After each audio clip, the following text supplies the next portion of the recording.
What's up, guys? I got a good one for you here today. I'm super hyped to be doing this collection update. This is straight up only black metal the entire time, all the way through, and I'm over the moon about all of these.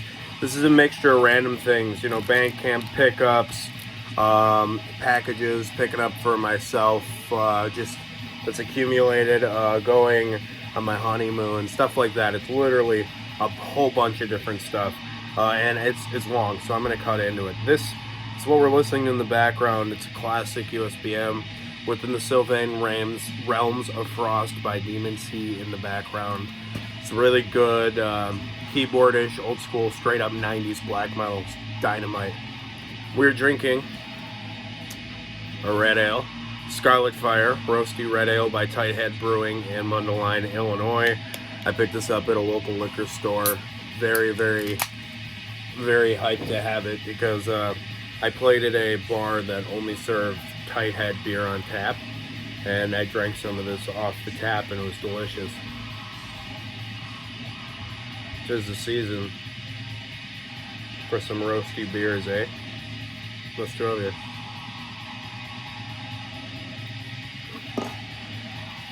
Alrighty, let's get down and dirty. First, we're starting off hot here. The two Vehements, full-length records on CD. So the first one is Perilous Sang-Verse, something, I don't know, I don't speak French. This is the debut full-length. Really nice, high quality digipack. Big old thick booklet in here. A whole bunch of stuff in there. Looks really good. I really love the aesthetic of this band, and I think this is a really sick painting. And let me show you the second one.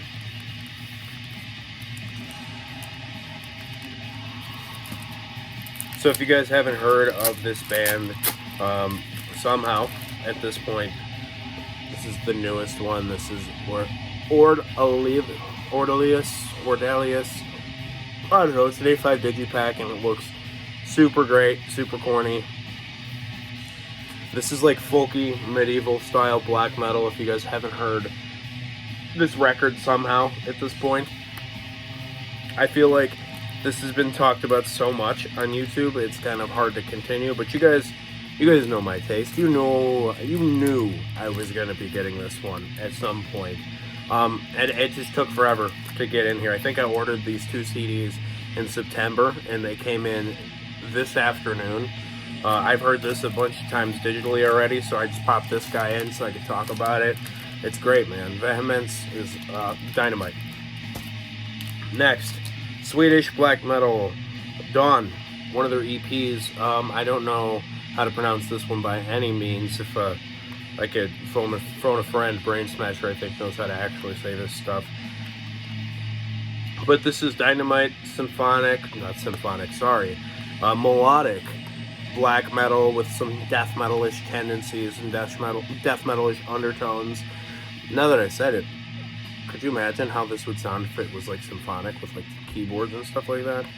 Interesting thought. But this is a great EP. I mean, it's riffy, it's catchy, it's really memorable. That's something Dawn does really well, is kind of keep their songs to the point, but makes them long at the same time. I mean, this is an intro and then 3 songs that are approximately 7 minutes or so. And it's just a great listen. It's a nice, quick listen. It's nothing but fun the whole time. It's great.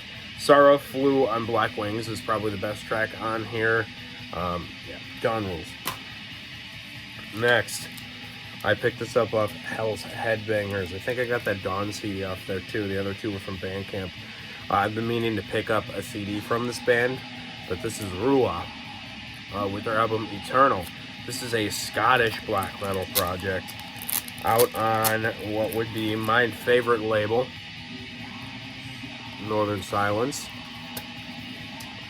So I have a t-shirt of this band's first album, and funny enough, that is my least favorite of the Rua albums. It's just really good, symphonic-ish, mostly folky black metal. I would only call it symphonic in the fact that it has keyboards and, you know, a lot of folk instruments. So I guess I couldn't really call that symphonic, but it's really soundscapey. I've sent Let the Pagan Fire Burn to a couple of my buddies here on YouTube, and pretty much everybody that I sent it to wound up liking it. So if you guys like your kind of Seor styled, but a little bit more Viking era Bathory, maybe, you know, kind of somewhere between Seor and Viking Bathory style of atmospheric Scottish black metal, check out Rua. Basically check out anything that says Northern Silence on the back. I mean, come on now. How hard is it? Another EP I'm very fond of here. This is World Devour by Drowning the Light. This is the completion of the Egyptian trilogy of EPs that Asgore did with Drowning the Light the past couple of years. And I gotta say, I am digging it. I am absolutely, like, all about this kind of Egyptian keyboard heavy, super raw black metal. I mean, this is just, it's a journey, man. This is something that sounds old and dingy. The way that he does things and the production value he shows, obviously the production changes pretty much every Drowning the Light release, but this soundscape in particular is just like dusty, and you know, you open up a sarcophagus and like the mustiness fills the air in like a dark cavern. That's this stuff, man. Definitely check this out. It's really arcane sounding. It's really, really cryptic. It's great. Check out this Drowning the Light EP if you have not. Next, oof, I adore this album, and I picked this up off Amazon 3 months ago, and it finally came from the pre-order for Snow Covered the Northland by Ancient Wisdom. This is a wonderful Swedish black metal project. It's just an absolute and total journey. So it's a 2-disc set. The whole album couldn't fit on one CD, and then there's some bonus tracks, which I don't particularly know what the bonus tracks are from. I presume it has it's mostly demo material. I'm fixing to look in the book here to take a gander. Okay, so it's literally just some of the, okay, here we go. Tracks 1 through 4 from In the Eye of the Serpent demo, recorded in 91.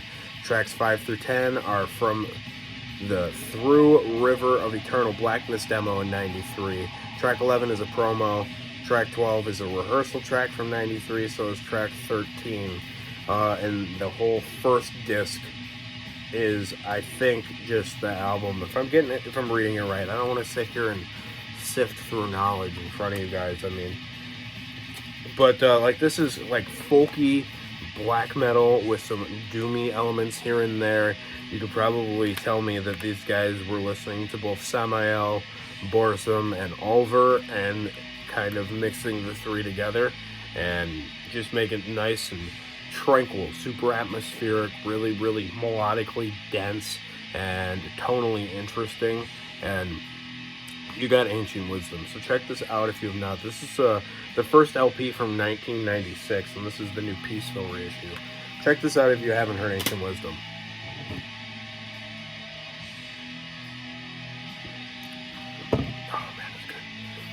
It's good red ale, man. Next, I had a subscriber send this to me. If you guys don't know him, he's also a YouTuber. It is Drunken Metalhead Ramblings here on YouTube. I'll post his link down in the description. So thanks a million for this, dude. We were talking a little bit, and he said he was going to see this band, and he picked the CD up for me and sent it over my way. No Anesthesia by Witch Trap. I've had this one in my Discogs want list for quite literally years that this one's been in there. I have a couple other Witch Trap discs, and for a long time this one eluded me, so he was kind enough to throw this my way, and I am very, very excited about it. It's black thrash from Colombia. It's heavy, man. It is super, super fun. It has all of the great, like, intensity of a lot of these other black thrash bands. More of the American sound of black thrash, you know, like your Sauron style, which I guess is more like an or noir derivative style. But this basically sounds like Destruction with a black metal vocalist, and I think that's the only thing that really makes this black thrash in most people's ears, because it's pretty much like Teutonic style thrash riffage with a black metal vocalist. It's really, really awesome. The aesthetics are great. I really love this album cover. That's what drew me to this band in the first place. Next, a heady one. This is the new Imperial Triumphant, Spirit of Ecstasy. So upon first listen, I hated this. I thought this was annoying, wanky, pretentious nonsense. And then I gave it another try. You know, I didn't like it at first on Spotify, and then I bought the CD at a record store and went back and listened to it, and I was like, whoa. This is the one of the craziest things I've ever heard in my life. This is a incredible avant-garde black metal release. I mean, this is just out there, way out there. I don't even know how to like to properly describe it without really sitting back and thinking about it before I just start rambling at you guys about it. It's just chaotic and unpredictable in every way. It feels like performance art, which it pretty much is. It's crazy. I mean, Kenny G's on here, Snake from Voivod's on here. There's a couple other people. I think there's somebody from Gorguts playing something on here. It's just a journey. It's crazy sounding stuff. Go check this out if you guys haven't listened to it. Imperial Triumphant. Next, this one is a UK-based black metal band called Underdark, and this is their singular full length from, I think it's 2020, with Our Bodies Burned Bright on Re-Entry. Really cool album cover. The more I look at it, the cooler I think it is. So this is a UK-based atmospheric-ish post kind of black metal band. This is listed on Discogs as black metal / hardcore / post metal. The hardcore thing is eluding me, so I'm assuming the hardcore element must be something from the earlier years, because this is more of a atmospheric, textbook kind of Winter Phylith atmospheric style of black metal with some shoegazy-ish elements. There's some big open chord spots. There's some, you know, clean guitars with a chorus pedal on it. A lot of space, you know, in the music itself, stuff like that. That's really the only post about it. Other than that, I would just call it an atmospheric black metal record. I picked this up off of Melanie Loves Death Metal. She has that Born Dead collection distro. I've been keeping up with that. You'll see a bunch of different stuff off of there, especially when I get to the death metal update, which is next in line, probably that or my miscellaneous metal update. But yeah, check this out. Underdark, all one word. Another 2022. There's quite a few of those in here. You guys probably have noticed by now. But you guys also probably knew I was going to get this. The Astral Fortress by Dark Throne. It's more Dark Throne. I mean, it's not super impressive in my book. I enjoyed the listen that I gave it. The 2 listens maybe I gave it. I'm going to have to revisit it. You know, this time of year, I start pretty much transitioning to listening to 2022 releases for like the last month of the year, so I can have my video out probably New Year's Day or Eve, which is what I usually do. Maybe the day before, I don't know. But so this is like more of the Black and Doom thing that they were doing on Eternal Hails. It's a really interesting style for them to be taking part in. It's a lot of like epic heavy metal riffs too, so it's kind of like Black Doom heavy, kind of all thrown together. It's really, it's a fun record, man. On the back here, it made me laugh pretty hard. Fenris, these guys have the goofiest band photos. So Fenris is Glyve, in quotes, infidel Castro Fenriz, caveman drumming lyrics, and snooze, which is hilarious. The fact that they included snooze as one of his instruments, just absolutely, I just thought that was hysterical. I don't know why. And Nocturnal Culto has rebranded himself as no longer Ted. He's right back to his old stage name. So that's cool. You'll hear me talk more about this in my year-end list. Next, 3 discs from an absolutely top-tier black metal band from Ukraine. First one, Lunar Poetry by Nocturnal Boredom. These guys are legendary, one of the greatest black metal bands to ever touch an instrument. Super fun, great spot gloss digibook.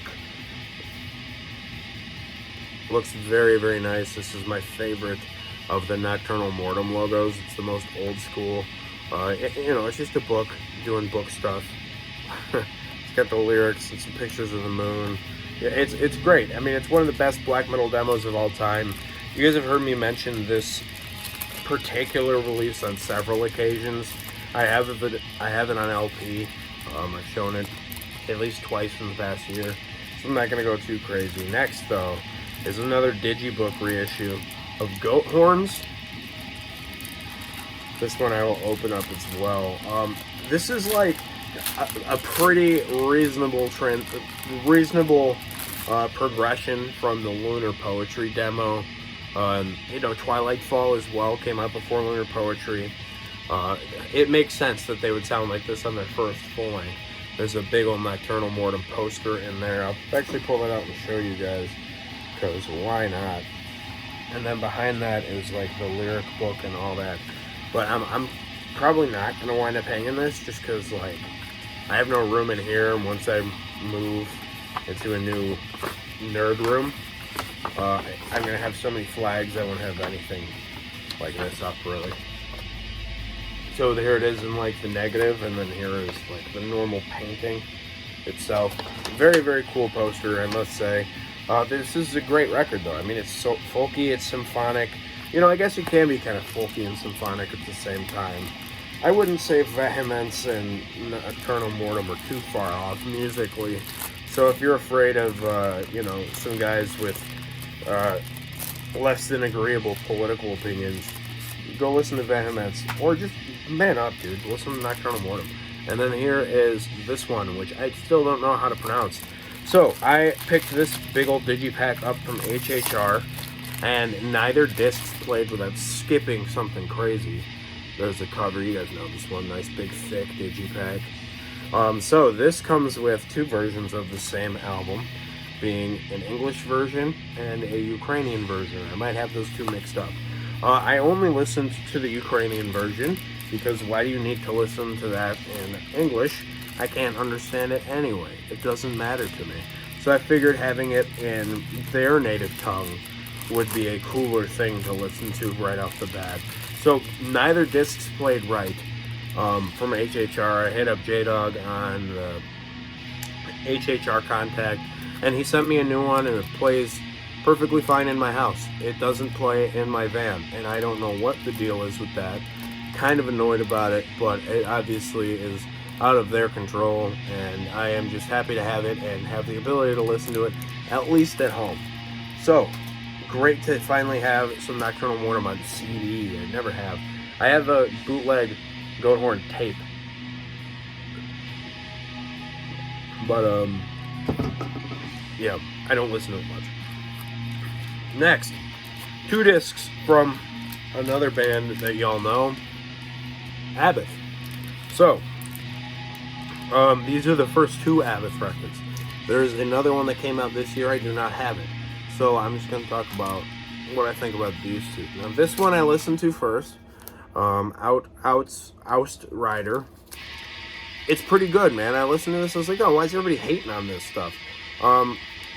It's decent. It's kind of thrashy, black and heavy metal, something like that. Somewhere in between those 3 genres, thrash, black, and heavy. It's fun. It's very, very obviously like early speed metal influence. Your Venoms, your Merciful Fate. Not so much Merciful Fate, more like a Motorhead and like Tank, bands like that, you know. It's a good time record. The production's decent. The drums sound kind of funny. The new one, I hated the snare tone on. He's using like the slam snare for whatever reason. And I don't remember if this one has that on it or not. But either way, it's decent. No, this is a great record. I really enjoyed the crap out of this one. I mean, so like everybody's calling this band black and roll, which I do get. I do get that. I definitely hear like the pentatonic style, rock and roll stylings. But this, if you didn't have this drummer, I don't think they would have even had the black and roll title on this album. Because I think it would have just been black metal if they would have had a proper black metal drummer. They had he went by Creature, the drummer from Benighted, playing on this record, and I really don't think he knows how to play this style. I don't think this guy listened to any kind of proper Immortal records or anything like that. I mean, I don't know what it is, but it's really good. It sounds like what I would have expected Immortal to continue doing. I mean, if this would have came out as the next Immortal record instead of the one that was just Horg and Demonaz, I wouldn't have been mad, because Horg would have been drumming and this would have been a great record. This reminds me a lot of the Damned in Black style of black metal. So go give this another try if you guys listened to it and didn't think it was all that great. Think about it like that. If the drummer was better, so would the record be. Next, Equilibrium by Emperor. I've been meaning to get a hold of this bad boy for a while. I really enjoyed this. I thought this was a lot of fun. I kind of remember this more than the second record, which is Anthems to the Welkin at Dusk. I might like this just as much as Anthems. I'd have to give them like a side-by-side listen to decide which one I think would really take the crown. But whoever told the Isan that was a good look, you need to unfriend that guy on Facebook, Isan. Because he was lying to you. That was not a good look. He looks absolutely hysterical. But that's besides the point. I mean, this is heady. It's kind of progressive, black metal, symphonic in certain elements. Really, really listenable stuff, man. It's interesting. It's texturally very diverse for a black metal record. I think Isan in general is just a really, really great songwriter. And this is done very well. So, Emperor. Next, a black and death metal band out of Brazil. This is Decapitation Philosophy by Goat Penis. I actually like this band quite a bit, which is kind of hilarious because I don't listen to a lot of this Bastille black metal these days. I think this war theme that they have more going on than some of the other bands is much more interesting than the average, super blasphemous, kind of stupid, whatever lyrical content that a lot of these bands kind of have overdone in my book. Very, very generic. Even the war thing is kind of overdone, but I think it fits with the style really, really well. But this band itself is very old school death metal sounding. This album and the other one that I have, I'm really picking up. These guys are jamming more death metal than they are black metal. I would definitely think if they didn't have so many conqueror-ish elements, people wouldn't even associate them with black metal. But it's really good. It's very, very old school death metal sounding war metal. Goat Penis from Brazil. Next, I've got this sampler from Antique Records. This came with the Vehements albums, so they open up the compilation. And then a band called Le Circle Duchin is the second band. It's pretty decent. Motion Le Vide, which is like almost a power metal-y kind of melodic folk black metal band. Pale Freud was a pretty raw black metal band with some hefty keyboards. And then all the rest of the bands, being Dorman, Nobodich, Evo, and Winter Arvin, are all neo-folk bands. Dorman is an instrumental track. Nobodich, Dishit, I don't know, Dishy, Deshi, whatever. I don't speak any French. Don't even listen. Is just like some kind of ambient soundscapes with some folk instruments, and the other two are folk instrumentation with harsh vocals, which kind of rubs me the wrong way. But whatever. Good comp. Glad to have it. Next, Puritanical. You're Puritanical, Euphoric Misanthropia by Dimmu Borgir. This is the 4th or 5th Dimmu album out in the year 2001. It is an absolutely good record. It's not bad by any means, nor is it even close to the tippity top of what these guys have done before. This came out after Spiritual Black Dimensions, I think, and then after this was Death Cult Armageddon. So between this and the last one would have been that Savage Garden EP. Really, really good Dimmu stuff in my book. This is pretty good. I mean, they're starting to transition out of a lot of black metal. There's not a ton of black metal riffage going on here. It's a lot more based in the symphonic metal style than it is more of like the actual true blue black metal like they would have been in the first 2 or 3 straight up black metal albums. But yeah, it's good. I'm glad to have it. I like all the stuff up through Death Cult Armageddon, and then after that it's okay at best. But yeah, Dimmu. Got this picked up, finally. Stella Polaris by Goatmoon. I have this on LP. I missed the CD pressing because I had it on LP. I got it for Christmas. But this finally got reissued. I mean, it's a great folky black metal album. This one's a little bit more on the atmospheric side. And then the last song is like a power ballad, which I have no idea what Black Goat was thinking about that, but it's really, really funny. And I absolutely think it's great. But it's a great record, man. We're about due for a new Goatmoon, aren't we? We gotta be. I mean, this is the last one, and this is what, 2019, 2018, I think, at like the earliest. I don't think it was ever 2017, or it was. I don't think it was 2017 or anything. But whatever it is, Goatmoon, great. I have their newest one. It's that Dungeon Symphony EP, but it's a great folk black metal record. And the last thing today is Death Crush by Mayhem. You gotta have this in your collection. It's sloppy, it's dorky, old school rejects from, your high school rejects, absolute dweeby black metal, old school, early stuff, mostly a sloppy, punky thrash record with some super rawness played by some shrieky Norwegians. It's really, really, it's fun. You guys have all heard this. This is not anything new to any of you guys. So, that will conclude this video, guys. I hope you guys enjoyed this. If you guys are watching this right now, I'm actually in Connecticut on vacation. I shouldn't say on vacation, going to a family wedding. So I had to film this a couple days in advance, so that's why it's dark out. I hope you guys enjoyed this video. Keep it greasy.